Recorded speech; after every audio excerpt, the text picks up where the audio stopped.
trabalho e o silêncio são mecanismos marcantes, né, nessa perspectiva de se encontrar uma forma de fazer o indivíduo refletir para poder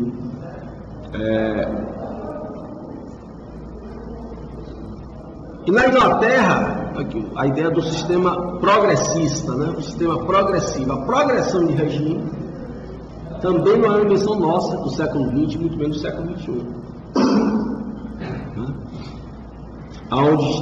E por que vai aparecer a ideia da progressão de regime? A ideia da progressão de regime, ela aparece exatamente como uma forma de se reconhecer o dano causado pelo cárcere, o dano causado pelo confinamento. Então não somos nós que estamos reconhecendo isso hoje. Isso já faz parte do próprio modelo e das próprias experiências, tentando a ideia de que o cárcere causa um dano e que, para o indivíduo voltar a se adequar ao meio, era necessário ele ter um tempo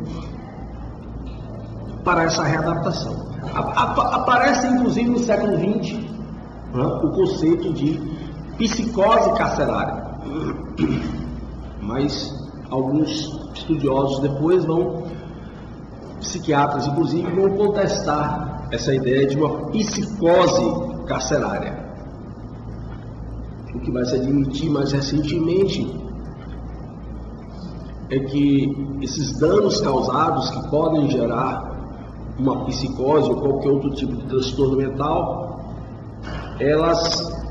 eles ganham características próprias do ambiente do cárcere, mas não é algo exclusivo do cárcere. Não existe quebrou-se essa teoria, né? Não existe uma psicose carcerária. Não existe uma esquizofrenia carcerária. Esquizofrenia é um tipo de psicose, por exemplo. Então não existe uma esquizofrenia carcerária. O indivíduo enlouquece, e ganha características próprias do cárcere, mas não uma doença exclusivamente própria do cárcere. E aí volta aqui o Jeremy Bentham, como eu estava falando aqui no intervalo também, é um autor extremamente importante, goste você ou não dele. Se você for um Foucaultiano de carteirinha, que Foucault odeia Jeremy Bentham. Foucault odeia Jeremy Bentham. Foucault acha que Jeremy Bentham é o gênio do mal que criou, entendeu? Bom, se é gênio do mal ou não sei, mas que ele foi genial foi no sentido que ele elaborou, de fato, ele foi o que levou às últimas consequências. Como eu disse antes, a relação entre teoria e arquitetura. A arquitetura como uma forma de coagir, uma forma de disciplinar. Então a própria arquitetura prisional, ela e daí vem o chamado modelo panóptico, mais conhecido como panóptico, aonde exatamente as celas, não por acaso grade. Por que grade? Por que não porta? Exatamente para inibir manifestações, por exemplo, masturbação, qualquer tipo de manifestação considerada um desregramento disciplinar.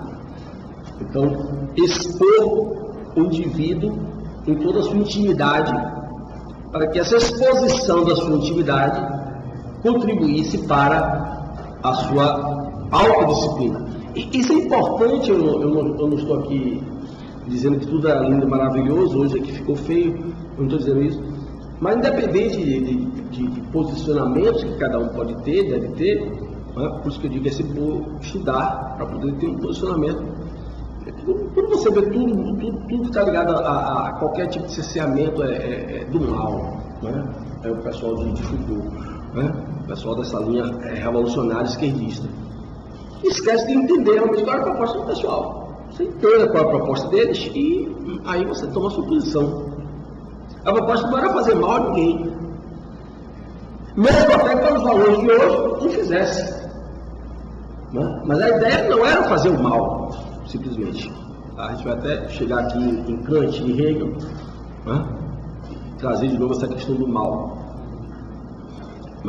A questão era fazer o indivíduo se autodisciplinar, desenvolver a possibilidade de autodisciplina para poder voltar a viver em sociedade. Por isso os mecanismos eram feitos com esse objetivo, com que houvesse um reforço, né, dessa possibilidade do indivíduo se autodisciplinar, se autoexercitar. Certo? Isso é muito importante porque a gente fica muito baseado nessa ideia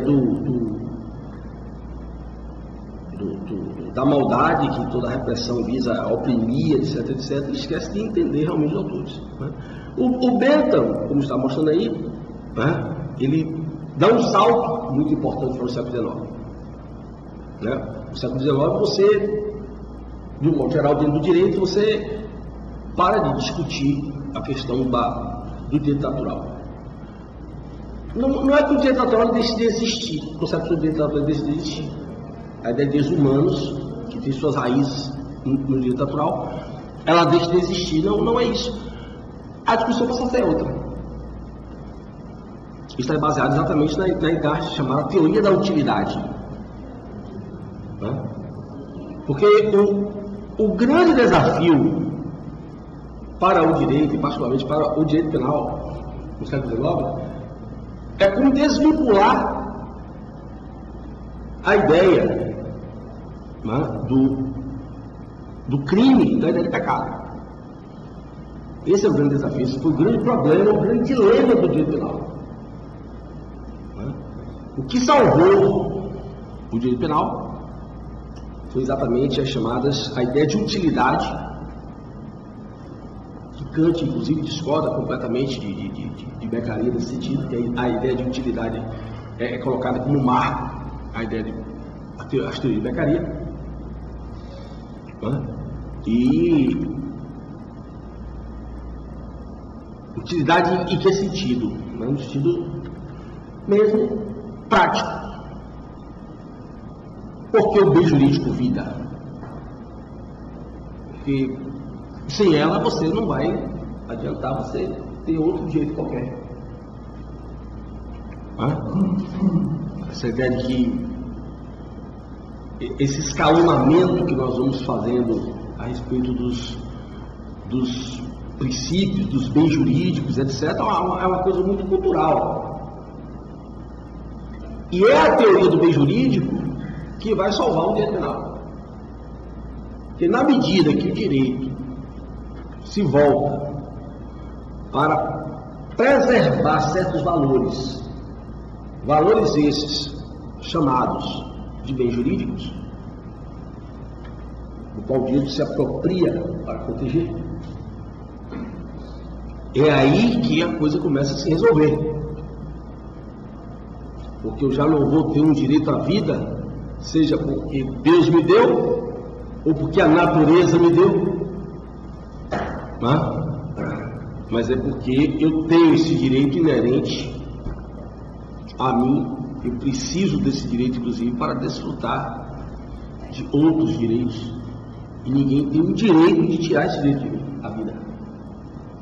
Então a ideia de utilidade, ela começa a ocupar a ideia de liberdade. Ela deixa de ser algo inato para ser um mérito. Eu nasci livre? Não sei. A própria ideia de autonomia kantiana, apesar de ser um dos últimos contratualistas, um dos últimos dos naturalistas, mas a ideia, eu pelo menos concebo assim, humildemente, a ideia de autonomia kantiana também abre o espaço para essa ideia de utilidade, porque você só merece ser livre se você tiver autogoverno. Utilidade. Se você não tem autogoverno, se você não tem autocontrole, você não pode ser livre. Então eu já não vou discutir se é um direito natural ou não, mas se há possibilidade ou não de você ser livre. Utilidade. né? Então, nesse sentido, essas questões são muito importantes porque vão marcar a história do direito, particularmente mais recentemente, de uma maneira... A ideia de uma felicidade, a ideia de uma felicidade, e essa felicidade entendida como o que ele chama aí do cálculo hedonístico. Daí porque a pena também tem esse papel. A pena é uma forma de desprazer e, por isso, de desestimular uma conduta prazerosa que é o crime. Você não pode dizer que a conduta criminosa não é uma conduta prazerosa, apesar de que hoje em dia, viu? Cuidado aí agora. Isso, mas porque, como eu sempre explico, né? Quando Freud diz que a mente humana caminha em busca do prazer, Freud não estava dizendo, está todo mundo aí nesse período aí, né?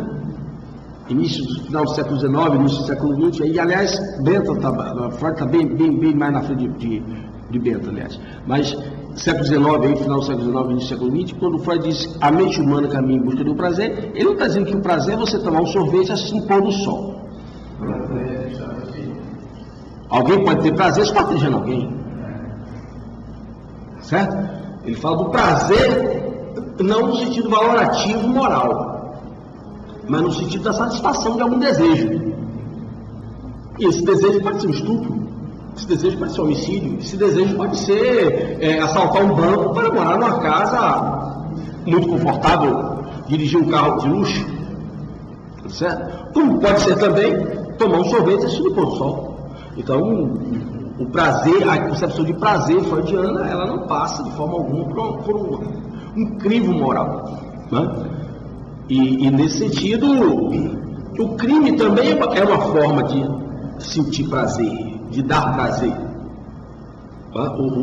Nesse sentido, o crime rei é o estupro.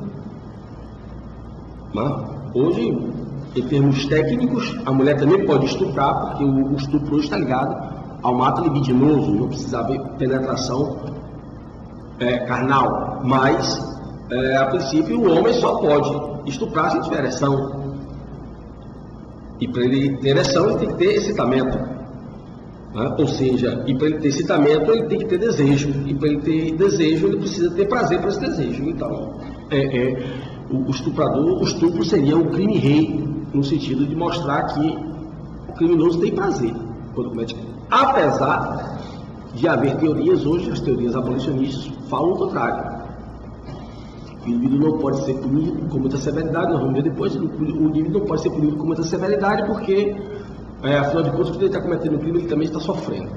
Então existe essa outra concepção mais romântica do crime, mas existe, e está forte, e está forte. Então, nesse sentido, a pena seria uma forma de proporcionar um desprazer. Se o crime gera um prazer, a pena seria uma forma de proporcionar um desprazer e, por isso, desestimular a conduta criminosa. A máxima, né? A natureza colocou o gênero humano sob o domínio de dois senhores, a dor e o prazer. Então, nós vamos caminhar sempre para potencializar o prazer, seja lá qual for a concepção individual de prazer, e vamos sempre caminhar para minimizar a dor, seja lá qual for a nossa concepção de dor. Então, a pena entra nesse sentido aí de uma forma... todos os homens estão dispostos a odiar aquilo que é seu objeto de sofrimento. A regulação do comportamento humano deve ser feita por quem ou por quê, sempre pelo princípio da utilidade. Volto a dizer algo que Kant vai contestar fundamentalmente, porque para Kant a pena ela não poderia estar condicionada à utilidade, né? Porque condicionar a pena à utilidade seria condicionar a pena a algo que momentaneamente é valorado dentro da sociedade.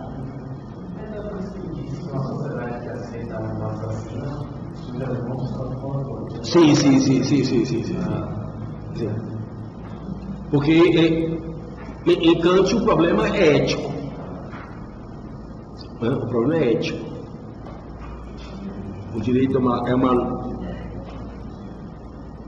é um código ético, é um código de ética, digamos assim, e ferir essa norma, né, é algo que tem que ser imediatamente punido, porque é essa norma que vai manter, de fato, a sociedade coesa.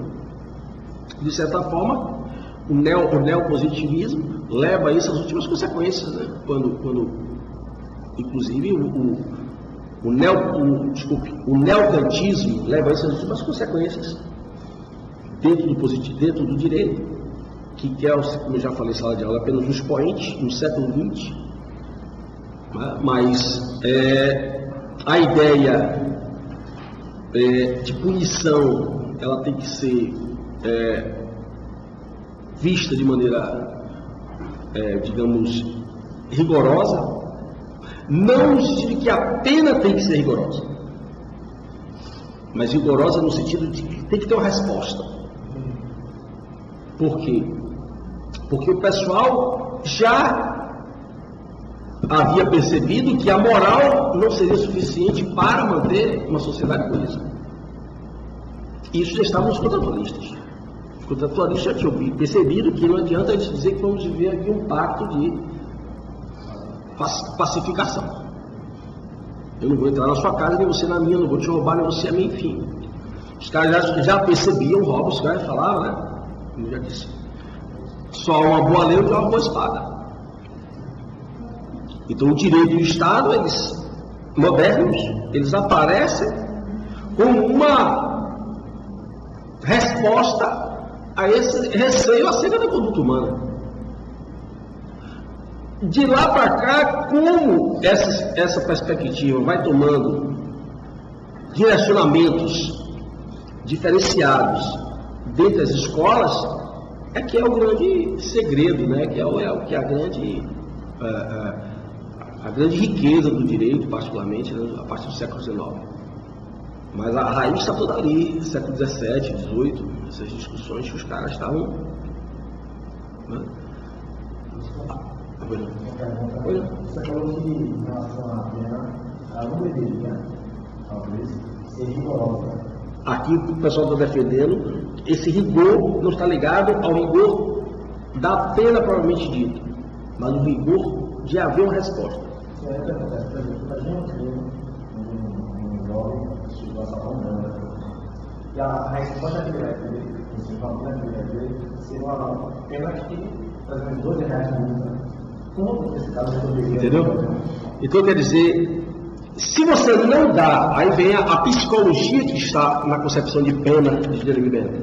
Se você não dá em desprazer proporcional, o que é que você termina fazendo? Você termina glorificando o crime. Aí o cara volta para o reduto dele e vão disputar currículo criminoso. Quem matou mais é mais herói, é mais bacana, é mais corajoso, é mais que é próprio de qualquer ambiente de marginalidade. Entendeu? Então é o que você tem aí. Entende? Por isso a importância de estudar. Eu me pego, a pergunta é isso: teoria. Porque não é que a teoria é uma coisa, na prática é outra. Quem inventou isso é quem não gosta de estudar. Isso é invenção de quem não gosta de estudar. Entendeu? Tudo que você tem no direito é teoria aplicada. Então, se você não conhece a teoria, você não está sabendo por que está aplicando. Você está aplicando.